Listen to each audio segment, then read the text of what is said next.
నాకు చెయ్యాలి అని ఒక చిన్న కోరిక ఈరోజు చాలా రోజుల తర్వాత నెరవేరింది. మనం చేసింది మొన్న బాంబేకి వెళ్ళి మనం మ్యారేజ్కి వెళ్తే అంబానీ గారి ఇంట్లో పెళ్ళికి వెళ్తే అందరూ కూడా మాట్లాడుతుంది 100% పోటీ చేసిన ప్రతి సీటు మీరు ఎలా గెలిచారు. భారతదేశపు రాజకీయ చరిత్రలో ఇప్పుడు దాకా జరగలేదు. ఇది ఒక కేస్ స్టడీ అయిపోయింది చాలామందికి. చాలా పటిష్టమైన ఉన్నతమైన పొలిటికల్ ఇన్స్టిట్యూషన్స్కి వీటన్నిటికీ ఒక స్టడీ మెటీరియల్ అయిపోయింది. ఎలా సాధ్యపడింది అనేది నేను ఇదే వేదిక పైన ఈరోజు ఒకప్పుడు ఈ వేదిక చాలా పెద్దగా అనిపించేది నాకు.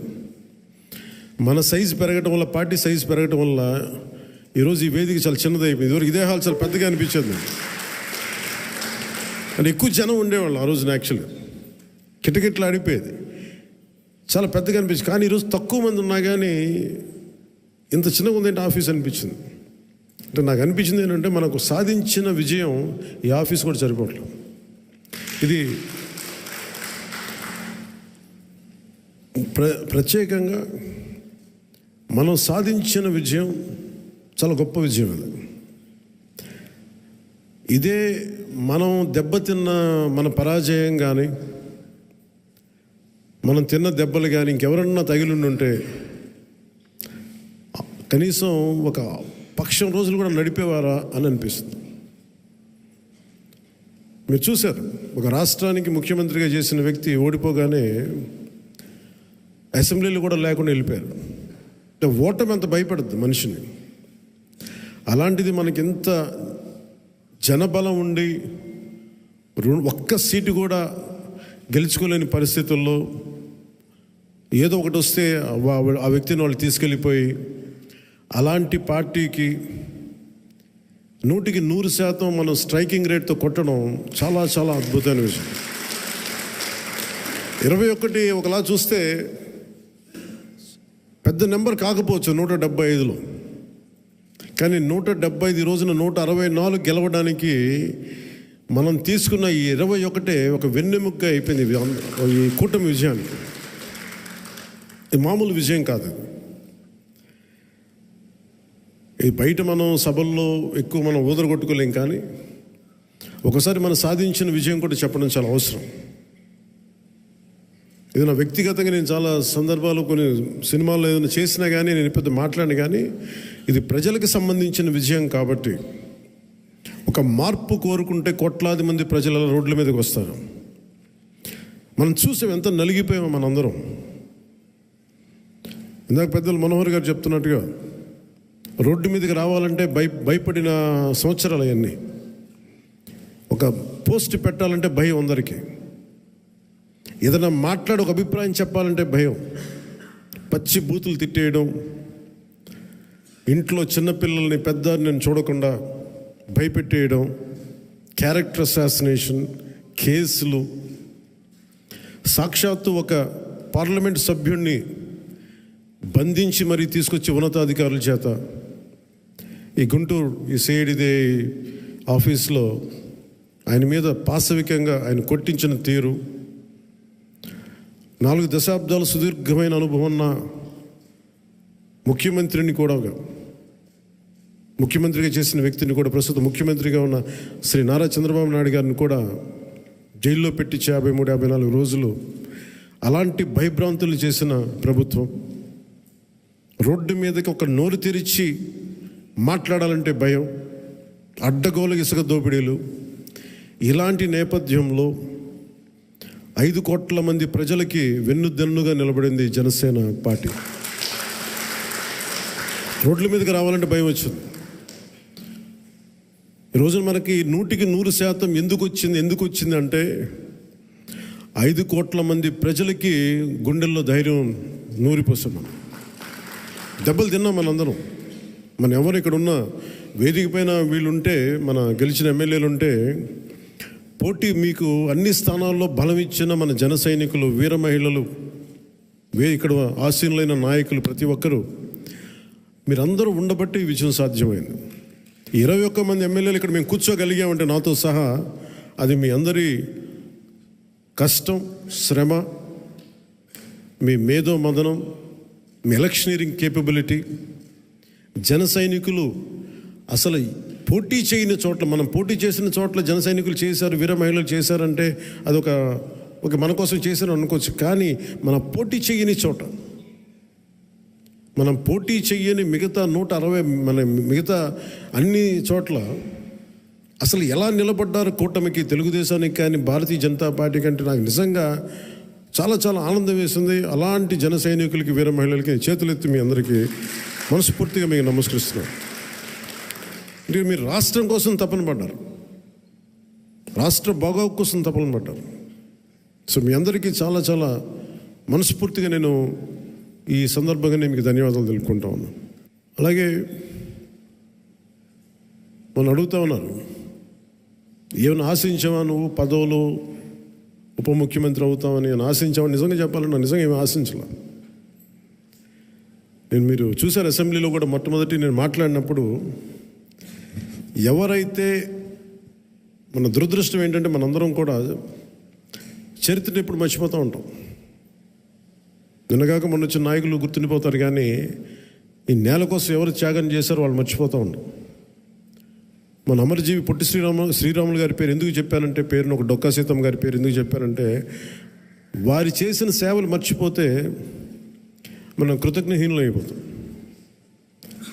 అందుకే నాకు ప్రత్యేకించి వారి ప్రేరణతో వచ్చిన వాడిని, ఒక వ్యక్తి మన కోసం ఎందుకు త్యాగం చేయాలి, అలాంటి ప్రేరణతో వచ్చాను. అందుకే నేను పదవులు ఏమి ఆశించలేదు. అలాంటి పదవులు ఆశించిన వాడిని నాకు వచ్చి నేనేమి ఎవరిని పదవి అడగలేదు, ఏమి చేయలేదు. మీరు చూస్తే నేను ఎక్కడ కూడా ఎలక్షన్ టైంలో నేను ఉప ముఖ్యమంత్రి అవుతానని కానీ అసలు ఏమి నేను మాట్లాడలేదు, దాని గురించి చెప్పలే. పదవులు ఉన్నా లేకపోయినా పని చేద్దాం, ప్రజల కోసం పని చేద్దాం, నిలబడదాం, ఈ తప్పని తప్ప వేరే ఆలోచన లేదు. అలాంటి మనకి ఈరోజున మన ప్రభుత్వంలో భాగస్వామి అవ్వటం మనందరికీ కూడా చాలా పెద్ద బాధ్యత. మనం ఈ 21 మందిని కూడా మన ఎమ్మెల్యేలు కానీ మిమ్మల్ని కానీ కలవడానికి ఎందుకు ఇంత టైం పట్టింది అని అంటే, నేను ఎప్పుడు అధికారం నేను చూడలేదు, ఎమ్మెల్యేగా అడుగు పెట్టలే, అధికారం ఎప్పుడు చూడలే. ప్రజలతో పోరాటం చేసుకుంటూ వెళ్ళిపోయాను తప్ప ఎక్కడ కూడా అధికారం ఎలా ఉంటుంది, దాని తాలూకు కష్ట నష్టాలు ఏంటి, దాని లోతుపాత ఏంటి మనకి ఎప్పుడు తెలియదు. అసలు నాకు బాధ్యత తీసుకోగానే చాలా కీలకమైన శాఖలు మనం తీసుకున్నాం. సివిల్ సప్లైస్, అలాగే సినిమాటోగ్రఫీ, టూరిజం, దాంతోపాటు పర్యావరణం, అటవీ శాఖ, అలాగే పొల్యూషన్ శాఖ, పంచాయతీరాజ్, రూరల్ వాటర్ సప్లై, ఇన్ని కీలకమైన శాఖలు తీసుకున్నప్పుడు నాకు ఒకటే అనిపించింది, చాలా అవగాహన ఉండాలి. ప్రత్యేకించి శాఖలు కూడా నేను అందరూ అనుకోవచ్చు ఎందుకు పెట్టుకున్నాను నేను ఈ శాఖలన్నీ అంటే, ఇది నా మీద చాలా బాధ్యత ఉంది. పదే పదే మాట్లాడాను నేను, కొంత దాన్ని సంపూర్ణంగా కొంత ఒక విధి విధానాలు ఏర్పరిచిన తర్వాత సరైన సమయంలో బాధ్యతల నుంచి కూడా తప్పుకుంటాను, ఇంకెవరికైనా కూడా అప్పగించేస్తాను. కాకపోతే అది చేసే ముందు ఖచ్చితంగా విధి విధానాల మీద చాలా బలమైన ఒక విధి విధానాలు బలంగా ఏర్పరిచి ఆ బాధ్యతలు అప్పుడు అప్పచెప్తాను. అలాగే మనందరి మీద కూడా 5 సంవత్సరాల కాలం గిరుని తిరిగిపోతుంది, ఎక్కువ సమయం పట్టదు. అలాగే మన ఎమ్మెల్యేలందరికీ కూడా, పోటీ చేయని చోట్ల కూడా మన నాయకులందరికీ కూడా ఇది భవిష్యత్తు ఉన్న పార్టీ. అది మరి ఎంత బలంగా మనం చేయకపోతే దేశం మొత్తం మన వైపు చూసేలా చేసింది. దేశం మొత్తం ఈ రోజున ఎవరన్నా సరే దేశం మొత్తం మీద ఢిల్లీలో ఎక్కడికి వెళ్ళినా నన్ను పదే పదే పిలిచి గౌరవిస్తున్నారంటే అది మీ అందరూ చేసిన కష్ట ఫలితం. అది నేను ఒక్కడిని చేశానని కానీ, నేను ముందు నడిపించానేమో కానీ, నాతో పాటు నడవడానికి మీరందరూ ఉండి 21 మంది మనకి సభ్యుల్ని, 2 పార్లమెంట్ సభ్యుల్ని గెలిపించుకొని తీసుకెళ్ళటం ఆషామాషే విషయం కాదు. మన ఉదయ్ గారు కానీ, బాలశౌరి గారు కానీ మనం అడుగుతున్నారు, నెక్స్ట్ పార్లమెంట్ సెషన్స్ ఉన్నాయి, ఏం మాట్లాడాలి అంటే, ఉదయ్ గారు కూడా చెప్పారు, మీరు ముందు అవగాహన చేసుకోండి, ఎలా మాట్లాడాలి, ఏం మాట్లాడాలి, ఈ సెషన్ అంతా అవగాహన చేసుకోండి. ఏదైనా కీలకమైన పరిస్థితులు లేని అంశాలు ఉంటాయి. ప్రధానమంత్రి గారితో కూడా చెప్పేటప్పుడు ఏం మాట్లాడాలని అడిగితే ఉదయ్ గారికి బాలశౌరి గారికి ఒకటే చెప్పాను. 140 కోట్ల మంది బరువు మోసే ప్రధానమంత్రి గారికి మనం సహాయపడాలి, కానీ ఆయనకి బరువు పెంచకూడదు. ఇది ఒకటే చెప్పండి, నా మాటగా చెప్పండి. ఆయనకి మేము మీకు బరువు తగ్గించే వాళ్ళమే కానీ బరువు పెంచేవాళ్ళం కాదు. అందరూ అడుగుతూ ఉన్నారు, ఎందుకు వెళ్ళి మీరు ప్రధానమంత్రి గారిని కలవరు, వెంటనే కలవచ్చు కదా అంటే నాకు తెలుసు ఆయనకి ఆయన గుండెల్లో స్థానం ఉన్న తర్వాత ఆయన పక్కన నిలబడాలండి. అది అవసరమైన మేరకు సరైన పరిస్థితులు వచ్చినప్పుడు ముందుకు తీసుకెళ్తాం, కలుస్తాం. అందుకే దశాబ్దం పాటు ఆయన కలవకపోయినా నేను ఎప్పుడు కూడా బాధ్యతలు మోసే ప్రతి ఒక్కరికి కూడా నేను అండగా ఉండాలని కోరుకునేవాడిని. బరువు పెట్టకూడదు వాళ్ళకి అని. కనీసం కూర్చోబెట్టి ఒక ఫోన్ కాల్ కూడా చేయను. ఎందుకంటే మీకు అవసరమైతే ఒకటే చెప్తాను, మీకు అవసరమైతే నేను ఎప్పుడు ఉంటాను ఒక్క మాట చెప్పండి నాకు, నేను మీకు అండగా ఉంటానని చెప్తాను. నాకు అట్లా జన సైనికులు, వీర మహిళలు బలంగా నిలబడిపోయారు. నాకు ఏం ఆశించలేదు, ఎవరు కూడా చిన్న పదవి ఆశించలా, ఏం ఆశించలా. వాళ్ళ కోరికల్లో మార్పుగా రావాలి, ఆ మార్పు కోసం మేము నిలబడాలి అని ఒక కట్టుదిట్టమైన ఆకాంక్ష తప్ప ఇంకే స్వార్థం లేదు. అలాగే మన నాయకులు కూడా, పోటీ చేయని నాయకులందరికీ కూడా పేరు పేరున మీ అందరికీ ధన్యవాదాలు తెలుపుకుంటా ఉన్నాను. నేను 21 సభ్యులు మొన్న పిఠాపురం సభలో కూడా చెప్తా ఉన్నాను. చిన్నప్పుడు మా టీచర్ చెప్తా ఉన్నారు, ఆయన బైబిల్లో ఇప్పుడు ఆయన వెళ్ళే సిచ్యువేషన్కి వెళ్ళే టైంకి ఆవిడ ఏదో చదువుతూ ఉన్నారు, బైబిల్ చదువుతూ ఉన్నారు. ఆవిడ మాట్లాడేది ఏదో ఒక రోజు వెళ్తే ఏదో చదువుతూ ఉంటే నన్ను పిలిచి, నువ్వు ఇది ఎన్రా నీకు మంచిదని చెప్పారు. ఎందుకు చెప్పారు తెలియదు కానీ నిజంగా పనికి వచ్చింది నాకు. తను తగ్గించుకున్నవాడు హెచ్చింపబడును, నీకు మంచిది అవుతురా నీకు. ఆ మాట ఏంటి నేను ఎప్పుడు అనుకునేవాడిని, అంటే మనం ఎంత సాధించినా తగ్గి ఉండడం చాలా అవసరం. అంటే ఏమీ లేని ఇస్తరాకి ఎగిరి పడుతూ ఉంటుంది, ఎగిరి పడుతుంది. అన్నీ ఉన్న ఇస్తరాకి చాలా నిండుగా ఉంటుంది.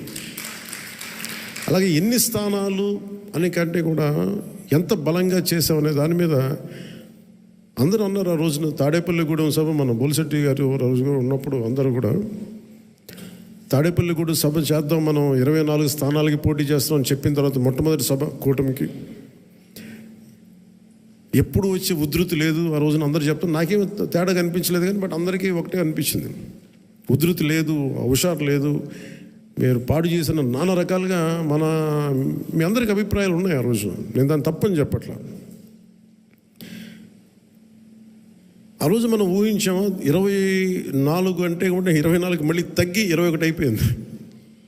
ఇన్ని తగ్గి కూడా మనం దేనికోసం నిలబడ్డామంటే మనకు బలంగా, నేను చెప్తున్నాను, ఆన్ యావరేజ్ జనసేన ఓటింగ్ బలం లేని చోట అన్ని ఒక యావరేజ్ తీసుకుంటే, సరాసరి తీసుకుంటే 170 నియోజకవర్గాల మీద మనకు ఖచ్చితంగా ఒక 20% ఓటింగ్ పెరిగింది. 7% నుంచి 20% ఓటింగ్ పెరిగింది. కానీ మనం తక్కువ చేయటం వల్ల మనం పదే పదే మన అందరికీ మనం ఎందుకు తక్కువ చేసి ఎందుకు కూటమి రావాలని పదే చెప్పడం వల్ల మీరు సభాపతి కూడా చెప్తా ఉన్నారు, మీరు చూశారు, అయ్యనపాత్రుడు గారు చెప్తా ఉంటే ఎన్టీ రామారావు గారు పార్టీ పెట్టినప్పుడు ఇంత మెజారిటీలు రాలేదు, అప్పుడు కూడా మాకు 3,000 4,000 వచ్చినాయి. కానీ ఈ రోజున చూస్తే ఒక్కొక్కరికి 30,000 40 70 90 అసలు ఊహించని మెజారిటీ. ఒక ఎంపీకి వస్తే ఇలాంటి మెజారిటీస్, అలాంటి మెజారిటీలతోటి కొట్టారంటే ఇది జనసేన తాలూకు బలం ఎంత మీకు బలంగా ఓట్ టర్న్ అయిందో మనందరికీ తెలుస్తూ ఉంటుంది. ఇది మనం నిజంగా చాలా ఆనందపడాల్సింది, మనం గర్వించాలి. అట్ ది సేమ్ టైం చాలా బాధ్యతగా కూడా దీన్ని ముందుకు తీసుకెళ్ళాలి. అలాగే ఇంకో నాకు మన నాయకులందరికీ కూడా నా విన్నపం, ఎవరిని కూడా వైసీపీ నాయకుల్ని కానీ ప్రత్యర్థి పార్టీకి సంబంధించిన ఎవరు కానీ వాళ్ళు మన శత్రువులు కాదు, వాళ్ళు ఇంక్లూడింగ్ వైసీపీ కూడా మనకు శత్రువులు కాదు, మన ప్రత్యర్థులే.